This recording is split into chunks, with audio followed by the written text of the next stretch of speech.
Welcome to today's deep dive. If you've ever looked up at the night sky, or, maybe just paused to consider the sheer staggering complexity of your own biological existence and wondered how those two extremes fit together, well, you're exactly where you need to be. We are thrilled to have you with us. We really are. Today we have a dense, an incredibly rich stack of sources to work through. We're looking at specific excerpts from the ancient Upanishads focusing on the Prana and the Garbha Upanishads. We're also pulling from the Hatha Yoga Pradipika, some really complex narrative fragments from the great Indian epics, the Mahabharata and the Ramayana, and tying all this philosophical architecture together using the commentaries of Swami Vivekananda. It is a formidable collection of thought, truly.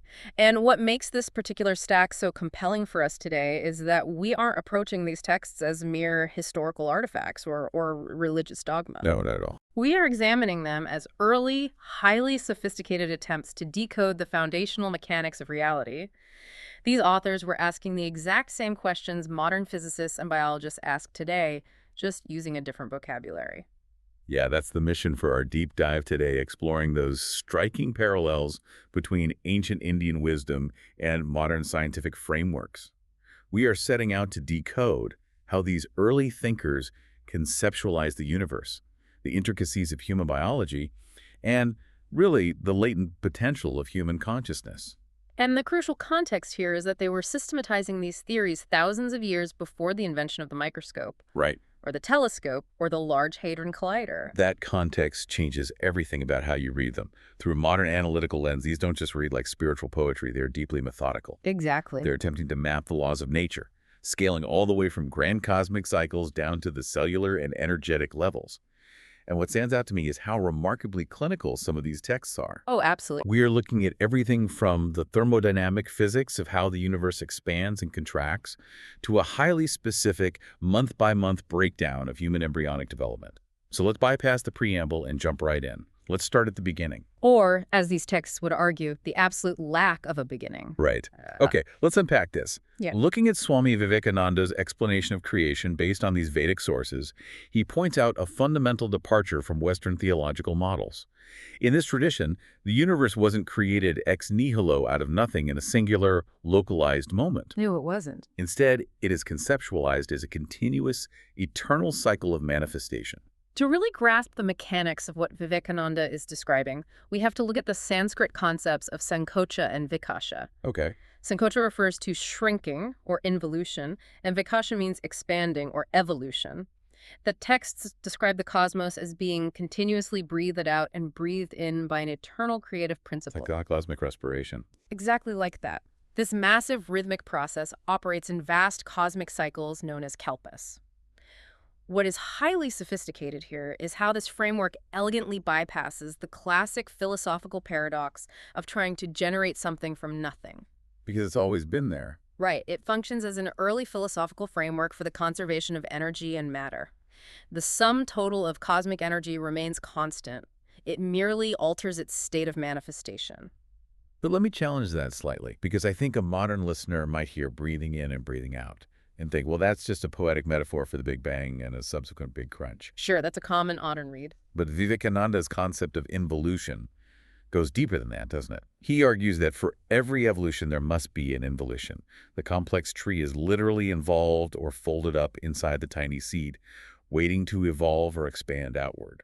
It's about latent potentiality. If we connect this to the bigger picture, this means that every single thing you interact with, stars, planetary bodies, your own physical form, is a gross, dense manifestation of a previous, much finer state.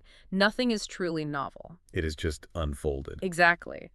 The Rig Veda, serving as a foundational text here, attempts to describe the state of the universe before a cycle of creation actively begins.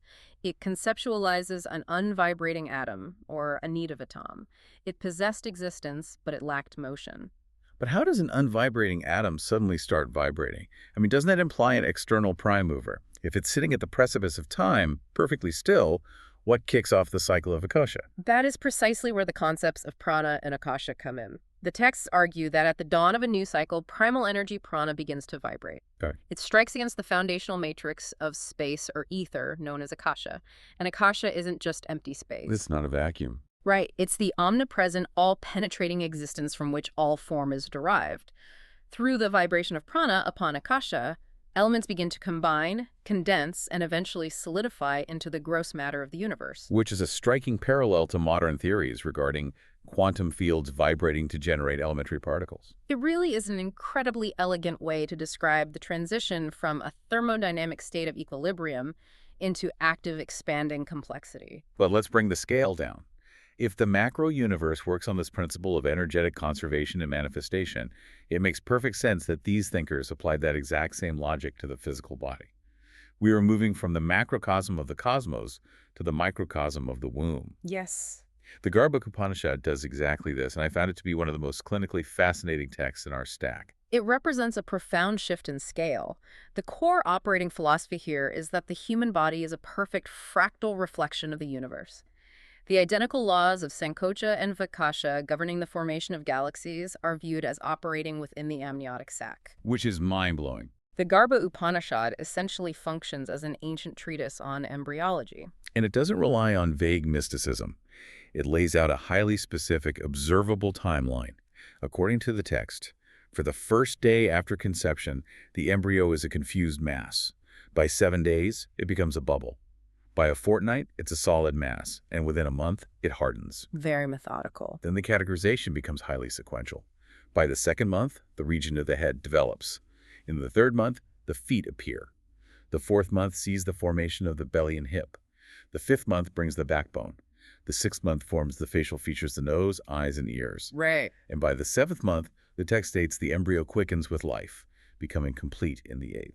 The observational intuition is remarkable, especially given the complete absence of ultrasound or modern surgical imaging. The text goes further, detailing precise anatomical measurements of the adult body using an ancient metric called pallas, where 1 palla is roughly equivalent to 45 grams. It states the heart measures 8 pallas, the tongue 12, and so on. But beyond the physical timeline, what's fascinating here is that the Garbha Upanishad ventures into an ancient conceptualization of genetics and epigenetics. Specifically, prenatal influence. And this is where we should probably pause for a second. While we obviously aren't claiming these ancient texts map perfectly onto modern peer-reviewed epigenetics or molecular biology, it is incredibly compelling to see them theorizing about prenatal influence millennia ago. It shows a deep understanding of cause and effect in biology.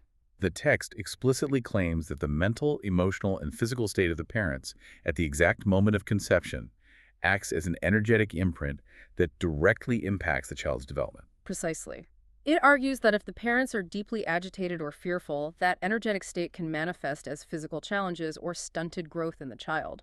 It also theorizes about the mechanics of having twins, suggesting that if the vital air, the prana, divides the biological seed into 2 parts, twins are formed. Which is their framework for cellular division and the splitting of a zygote. They are taking the visible, physical phenomena of human birth and reverse engineering it using the language of vital forces. It underscores a fundamental belief across these traditions. The physical body is not viewed as an isolated chunk of inert matter. It is a highly sensitive instrument, continually molded by energy, environment, and consciousness from the very first moment of conception. Speaking of cellular division and the zygote, we absolutely have to talk about the Mahabharata here, specifically the Yavati part. Oh, the story of the Kauravas. Yes, because if we're decoding ancient wisdom through the lens of modern science, this is perhaps the most viral, mind-bending parallel in the entire stack. We are talking about what could conceptually be called the world's first stem cell lab. It is a staggering narrative to read with modern eyes. So the text describes the birth of the 100 Kauravas, but it doesn't describe a natural birth. Gandhari's pregnancy lasts 2 years, and it results in a non-living mass of flesh, just a single mass. And then the sage Vyasa comes in and essentially processes this mass. He divides it into exactly 101 individual fragments. And places them into 101 specific jars that have been treated with a precise mixture of herbs and clarified butter. Which is a perfect parallel to in vitro fertilization, stem cell culturing, and ectogenesis, the use of artificial wombs. The scientific decode here is incredibly strong. When you look at those 101 jars, you can easily compare them to modern bioreactors used in stem cell labs today. They are controlled environments designed to cultivate biological matter outside the human body. It's the exact same conceptual framework. Decoding the 101 jars of the Mahabharata really forces you to respect the sheer imaginative or perhaps intuitive power of these texts. They were conceptualizing genetic engineering and artificial gestation thousands of years before we built the technology to actually do it. And it all ties back to that concept of biological porosity and the sheer power contained in a single biological seed. That transitions perfectly into our next source, because if we are analyzing the energy of the biological seed, we have to look at the Hatha Yoga Pradipika. Here's where it gets really interesting. Let's hear it. The text introduces the concept of bindu. While bindu literally translates to a point or a drop, in this specific physiological context, it refers to semen or the ultimate vital biological essence of a human being. The text treats this bindu as a deeply concentrated nucleus containing the evolutionary memory and the ultimate potential of the species. It functions as a rudimentary conceptualization of chromosomal data. Exactly. The fundamental idea is that a microscopic drop of fluid encodes both the history and the future potential of the human form.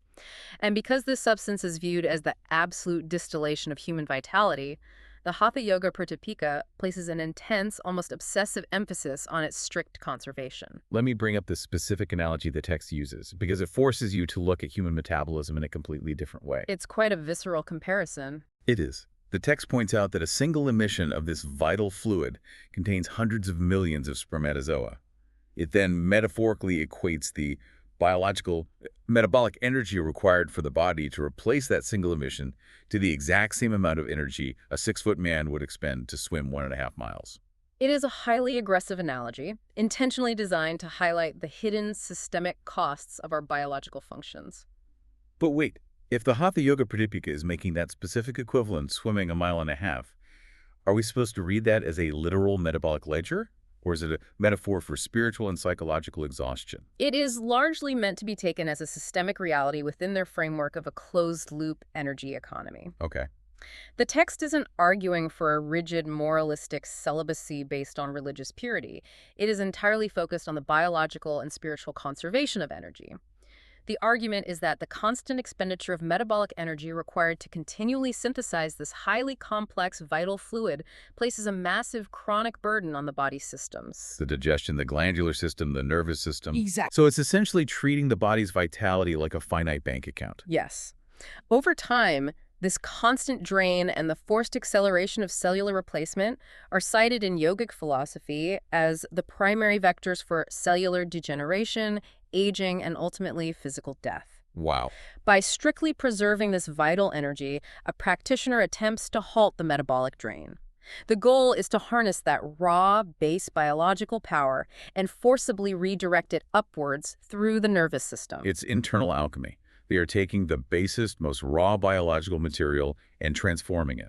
In fact, these texts frequently symbolize this raw, vital energy as Mercury. Heavy, volatile, deeply prone to falling or spilling. Right, and the ultimate objective of the yogi is to transmute that internal volatile Mercury into the gold of stable, illumined consciousness, often referred to as ojas. What stands out to you listening to this when you consider this alchemical transformation? Because this framework completely upends modern casualness regarding energy. It really does. When you consider this alchemical model, it forces a radical shift in how you view your daily energy expenditure. The texts are challenging you to view your physical vitality not as an endless, cheap resource to be scattered across minor physiological or emotional responses, but as the exact, highly refined fuel required to elevate your consciousness. I love that perspective. If you burn all your refined fuel just maintaining basic biological baseline, you never achieve the escape velocity required to reach higher states of awareness. You're just treading water. Right. And speaking of reaching those higher states, we need to look at how these sources categorize the individual components of a human being and what happens to them when that ultimate realization is achieved. This brings us to the Prana Upanishad, which meticulously breaks down the human being into 16 distinct parts, or Shodasha Kalas. The Prana Upanishad is highly analytical in its deconstruction of the self. It doesn't just say mind and body. Exactly, it lists them out. The 16 parts include prana, the vital breath, shraddha, faith or conviction, the 5 physical elements, which are ether, air, fire, water, earth. Then the senses, the mind, food, vigor, penance, mantras, actions, the worlds, and finally, names. It is a comprehensive inventory of everything that constitutes an individual interacting human existence. Yes. And the text posits that all 16 of these parts originate from the Purusha, the ultimate, unmanifested cosmic self, or pure consciousness. And to explain the ultimate destiny of these 16 parts, the Prana Upanishad utilizes one of the most enduring metaphors in classical philosophy. It asks the reader to observe flowing rivers. Think of any major river. It possesses a specific name, a distinct form, a unique current, and a geographical origin point. But what occurs when those rivers finally empty into the ocean? They are completely assimilated. They are. They lose their individual names, they lose their specific forms, they are functionally destroyed as rivers, and they become utterly indistinguishable from the sea. The text argues that, exactly like those rivers, the 16 parts of the human being have the cosmic Purusha as their ultimate destination.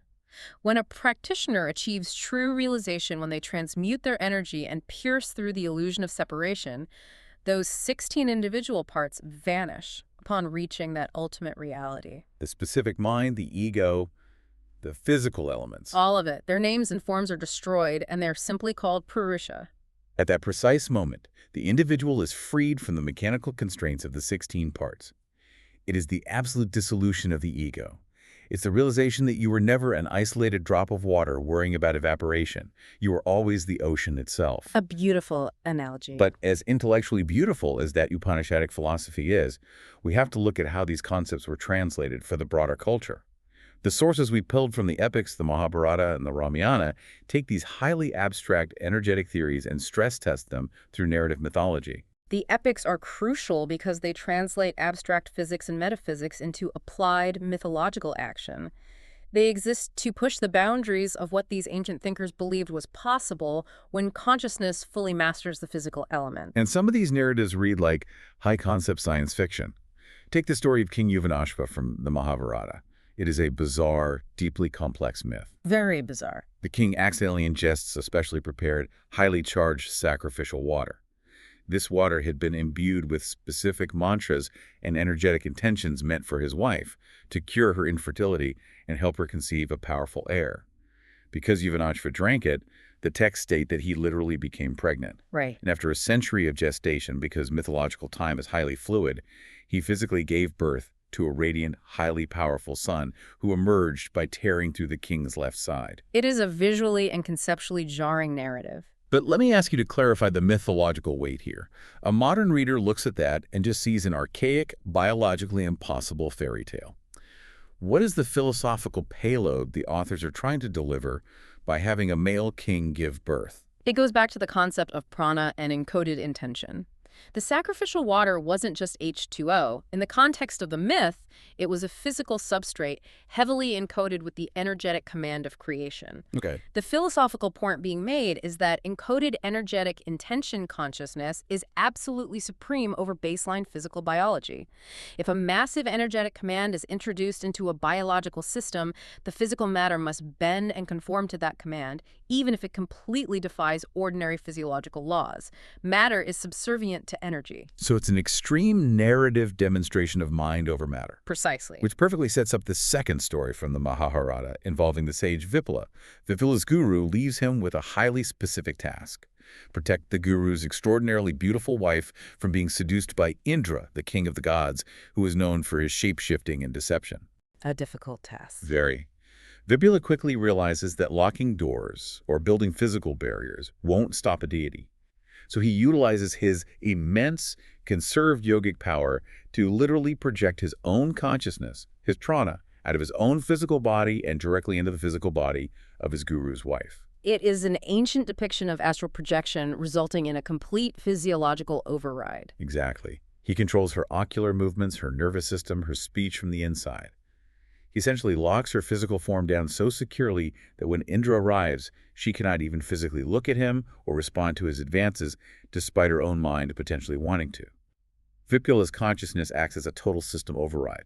Right. So what does this all mean? We have pregnant kings bending biology, 100 embryos grown in jars like a stem cell lab, and sages treating human bodies like remote-controlled vessels. How does this tie back to the serious thermodynamics and embryology we discussed earlier? While these epic stories are cloaked in heavy mythology, they underscore the most radical foundational belief of all these combined ancient texts. Consciousness is not a byproduct generated by physical matter, Okay. nor is it ultimately limited by it. In the worldview synthesized by Vivekananda, the Upanishads and the Epics, the mind and the vital energetic force are the ultimate primary drivers of reality. Physical matter is merely the clay. Consciousness is the potter. That's a great way to put it. If a practitioner has truly conserved their bindu, mastered their prana, and understood their nature as the purusha, the physical boundary of a body is no longer a locked door. Consciousness is viewed as a fluid that can be directed, focused, and poured. It reminds us that to these ancient thinkers, the physical, tactile world that we assume is so dense and unchanging is actually highly malleable. It is completely subservient to the underlying quantum architecture of energy and consciousness that birthed it. Exactly. Which brings us to the synthesis of everything we've decoded in this session. Let's trace the architecture of this deep dive. We began by looking at the cosmos through the eyes of ancient Vedic thinkers, reframing the universe not as a static one-time creation, but as a breathing, dynamic entity operating in endless thermodynamic cycles of Sankocha and Vikasha. We then narrowed our focus to the microcosm of the womb. Yes, examining the Garbha Upanishad's surprisingly methodical timeline of fetal development and its early theories on how parental energetic states imprint upon developing biology. And of course, the Adiparva's staggering vision of the 101 jars acting as ancient bioreactors. We ventured into the Hatha Yoga Pradipika to analyze the concept of a closed-loop metabolic economy, debating the extreme biological costs of our vital energy and the alchemical quest to transmute that base energy into illumined awareness. And finally, we followed the 16 parts of the human being through the Prana Upanishad out to the cosmic sea, ending with epic mythological narratives designed to demonstrate the absolute, overriding supremacy of encoded consciousness over physical matter. This raises an important question. Why does any of this rigorous ancient philosophy matter to you listening right now? We inhabit an era defined by quantum field theory, advanced genomic sequencing, and artificial intelligence. Why spend time looking back at these ancient Sanskrit verses? It's a fair question. Because, at its core, the synthesized wisdom serves as a profound, necessary course correction for the modern, isolated mind. We frequently operate under the assumption that we are passive, separate observers, merely wandering through a universe composed of dead, inert matter. A universe that just happened to us, rather than one we are a part of. Precisely. But these texts forcefully dismantle that illusion. They remind you that you are not separate from the cosmic architecture. You are a highly complex, deeply involved manifestation of it. The exact same evolutionary forces, the identical vital prana, the very same cycles of expansion and contraction that coalesce to build galaxies are actively currently operating within your cellular division, within your respiration, and within the architecture of your consciousness. You are not observing the universe. You are the universe, currently experiencing itself through the specific lens of a human nervous system. What a phenomenal, expansive place to land. Thank you so much for joining us on this deep dive. We've scaled from cosmic expansions to microscopic fetal development to ancient stem cell labs and explored the profound latent potential of conserved human energy. As we wrap up this session, I want to leave you with one final, lingering thought inspired by Swami Vivekananda's commentaries on these ancient texts. It's a concept for you to deeply consider as you step back into your daily routine. We discussed how human consciousness is analogous to an infinite ocean, and how all our normal daily reactive thoughts are merely the tiny, agitated waves crashing on the surface. But if that premise holds true, and the concept of involution means that absolutely everything is stored, latent, and folded within the seed, well, what forgotten knowledge, what vast reservoirs of conserved power or echoes of past cosmic experiences are lying completely dormant in the pitch-black silent depths of your own mind right now, just waiting for you to learn how to still the surface and stir the waters. Keep diving deep. We'll see you next time.